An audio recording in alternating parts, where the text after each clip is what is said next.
বলেন সমস্ত ইবাদতের সওয়াব দুইজন ফেরেশতা কিরামান কাতিবিন তাদের মাধ্যমে লেখানো হয়। আর আল্লাহ বলেন আমি আমার বান্দা যে রোজা পালন করে শ্যাম সাধনা করে তার নেকি আমি নিজ কুদরতি হাতের দ্বারাই দিই। আপনার মহল্লায় কোন একজন ছেলে রাষ্ট্রপতির কাছ থেকে মাত্র একটা ব্রোঞ্জের একটা 300 টাকা দামের মডেল পেয়েছে, বা হয়তো আপনার দেশের কোন একজন ব্যক্তি রাষ্ট্রপতি বা হয়তো মানে কি রাজ্যপালের কাছ থেকে 50 টাকা দামের একটা বই পেয়েছে, আর ছলিমদ্দির কাছ থেকে একজন 50,000 টাকা পুরস্কার পেয়েছে। সমাজে রাষ্ট্রপতির পুরস্কারটা দাম বেশি না ছলিমদ্দির কাছ থেকে পেয়েছে তার দাম বেশি? এই বলুন, রাষ্ট্রপতি যদিও 50 টাকার একটা বই, কিন্তু বেটা আজীবনকাল লিখে বেড়াবে আমি রাষ্ট্রপতি পুরস্কার প্রাপ্ত, আর তুমি যার কাছ থেকে পেয়েছো যদিও 50,000 গো, কিন্তু ছলিমদ্দিনকে কেউ চিনে না জানে না, সেটা ভালো লাগে বলা। এই জন্য কোনোদিন আমি ছলিমদ্দিন পুরস্কার প্রাপ্ত এটা লাগে না, কিন্তু আমি রাষ্ট্রপতি পুরস্কার প্রাপ্ত এটা যা জীবন লিখে বেড়ায়। ওগো আমার আল্লাহ ভাই, আমার আল্লাহ রাব্বুল আলামিন 1000 নয়, লক্ষ নয়, কোটি নয়, মাত্র একটা নেকি যদি রোজার বিনিময়ে আপনাকে দিয়ে থাকে, কিয়ামতের দিন আল্লাহ রাব্বুল আলামিন আপনাকে যখন বলবে বান্দা রে জাহান্নামে যাও, তুমি অমুক গুনার কাজ করেছো, জাহান্নামে যেতে হবে, আল্লাহকে বলবে আল্লাহ যাচ্ছে, কোনো আমার অসুবিধা নেই, কিন্তু একটা মজার তথ্য তোমার কাছে আল্লাহ শেয়ার করি, আমার কাছে এমন একটা নেকি আছে তাতে তোমার সিগনেচার, তোমার স্ট্যাম্প, তোমার মোহর লাগানো আছে। দুনিয়াতে কিছু না করলেও 74 মাসে আমি যখন শ্যাম সাধনা করেছিলাম আল্লাহ তার জন্য তোমার নিজ কুদরতি হাতের একটা নেকি আমাকে দিয়েছো, ওই নেকিটা আমার কাছে আছে।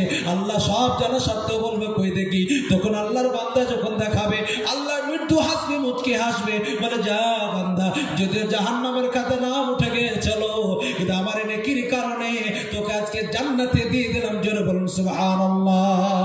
আমার প্রাণের দয়ার রাসূল দাও না কেন দেখা, তোমায় ছেড়ে আর কতকাল থাকবো আমি একা, দিবানিশি কেঁদে কেঁদে হলাম পাগল পারা, কেউ জানে না কাঁদি কেন,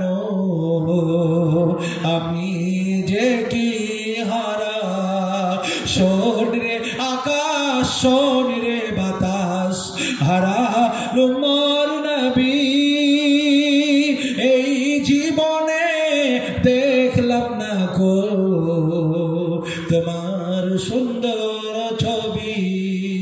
আমার প্রাণের দয়ার রাসূল দাও না কেন দেখা, তোমায় ছেড়ে আর কতকাল থাকবো আমি একা। এই বক্তব্য বুঝতে পারছেন আমি কি বলছিলাম? বলতে পারবেন না? 3 ব্যক্তির জন্য আমার নবী বিশ্ব নবী বদদুয়া করেছেন বা বদদুয়াকে সমর্থন করেছেন। একজন নবী নাম শোনার পর দুরূদ যে না পড়বে, 2 নাম্বার পবিত্র রমজান মুবারক মাসকে পেয়ে জীবনে গুনাহ যে ক্ষমা করতে পারবে না। 3 নাম্বার নিজের বৃদ্ধা পিতা মাতাকে পেল বা দুজনের মধ্যে কোনো একজনকে পেয়েছে, তাদের আপ্যায়ন করে জান্নাতের অধিকারী যে হতে না পারলো তার থেকে হতভাগা কেউ নেই।